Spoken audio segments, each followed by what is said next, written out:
Buenos días. Queremos presentarles el tema de diseños experimentales en la investigación con este equipo interdisciplinario para aquellas personas que están en la búsqueda del conocimiento. Los integrantes del equipo de trabajo son la compañera Mónica Yanet Ramos Guerrero, es un placer estar con ustedes. el compañero Jefferson Rentería Perea, mucho gusto. y el suscrito Néstor Farley Osorio Hidalgo.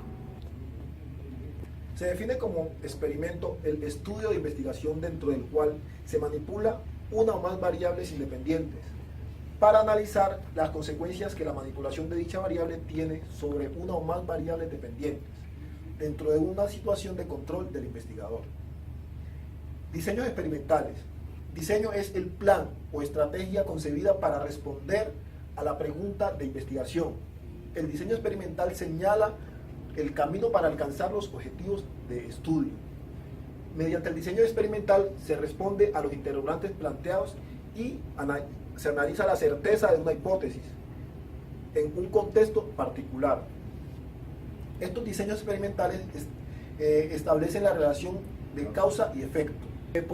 Dentro de las ventajas de los diseños experimentales podemos resaltar las siguientes. Los resultados no son muy debatibles al ser producto del análisis estadísticos. Permite la replicación del experimento y validación de los resultados.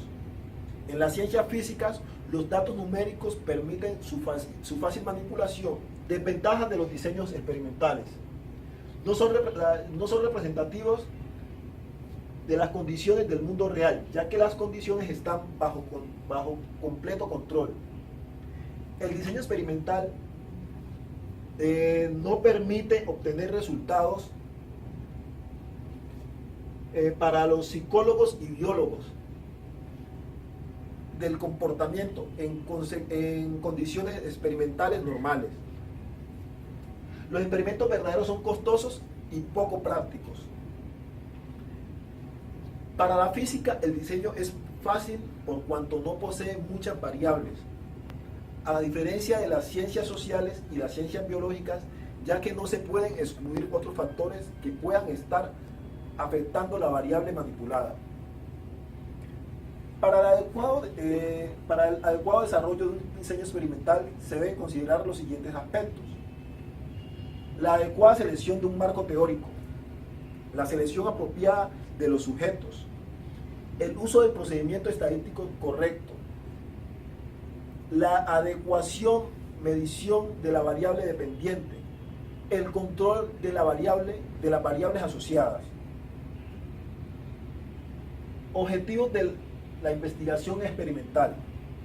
Cuando realizamos una investigación experimental, podemos concebir los siguientes objetivos: predecir fenómenos y explicar algún tipo de casualidad. Creación del diseño.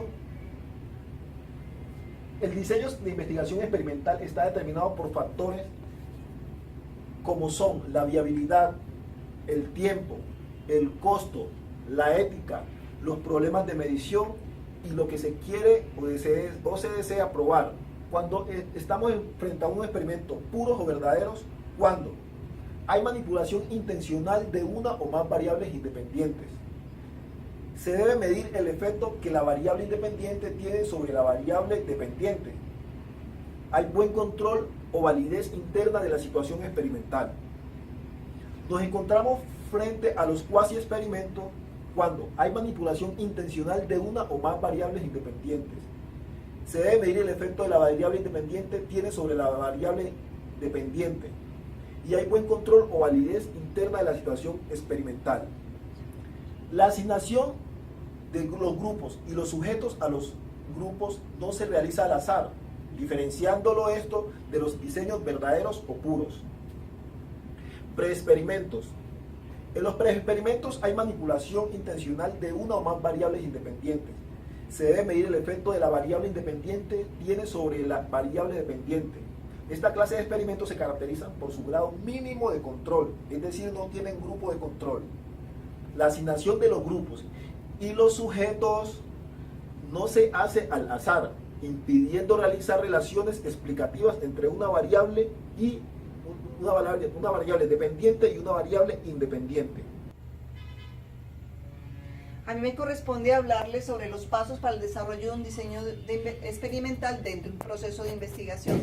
Son 3 puntos fundamentales: la identificación del problema de investigación, la selección del marco teórico y la selección de los sujetos muestra. Dentro del problema de investigación encontramos que es la selección del tema, el cual es delimitado, y aplicada a la operacionalización. Esto quiere decir que es la aplicación de variables medibles que nos arrojarán una conclusión, la cual posteriormente puede ser objeto de crítica.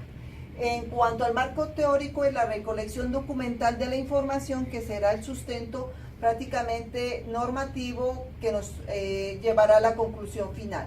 Y la selección apropiada de los sujetos muestra, que este es muy importante por cuanto ofrece ventajas y desventajas. Entre las ventajas que nos ofrece el muestreo es que va a ser para una menor inversión tanto de tiempo como de dinero, una mayor precisión del control por ser una muestra pequeña y una manipulación de la estadística del ingreso y análisis por ser también igualmente una muestra pequeña.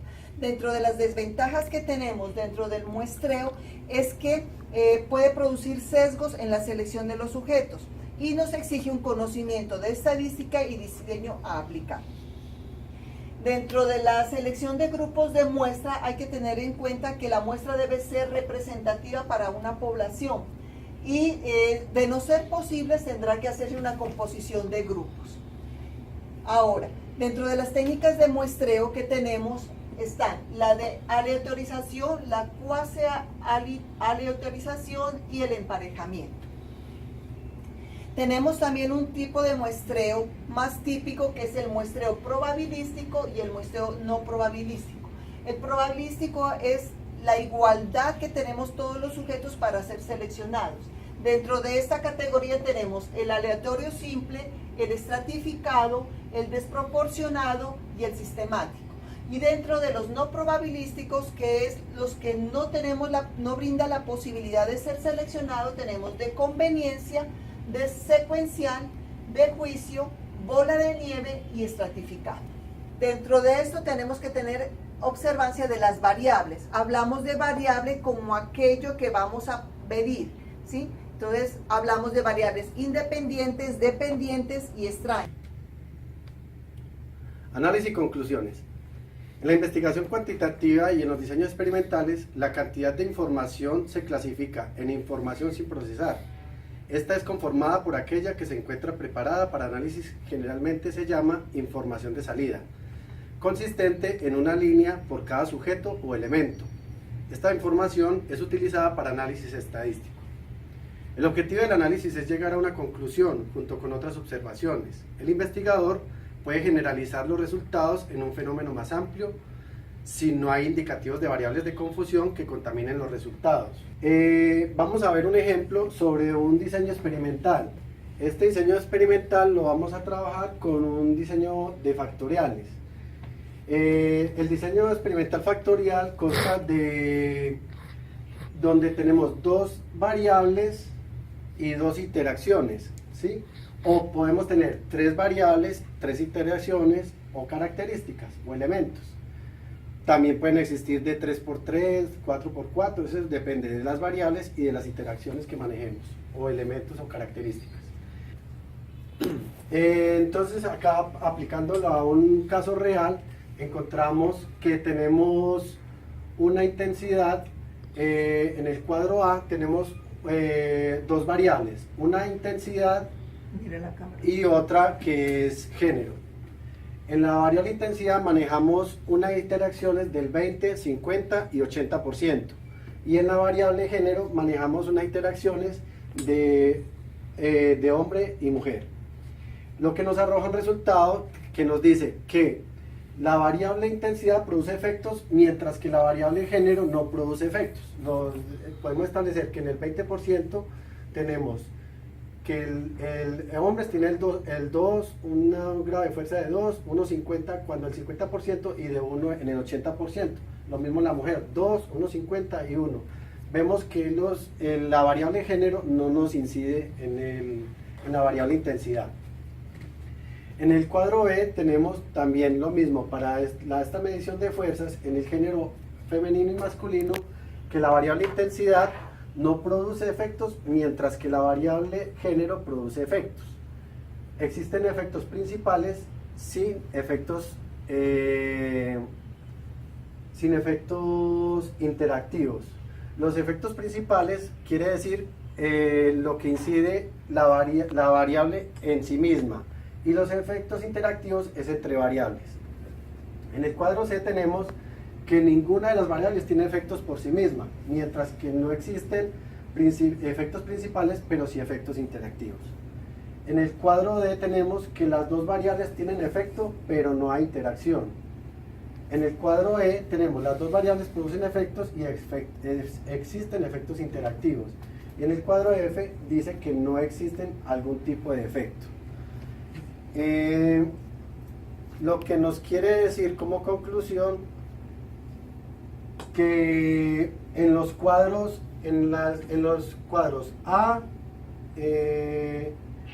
B, A, C y E tenemos que las variables producen efectos, más no efectos interactivos. En el cuadro D las dos variables tienen efecto, pero no hay interacción, y en el cuadro F no existe ningún tipo de efecto entre las variables.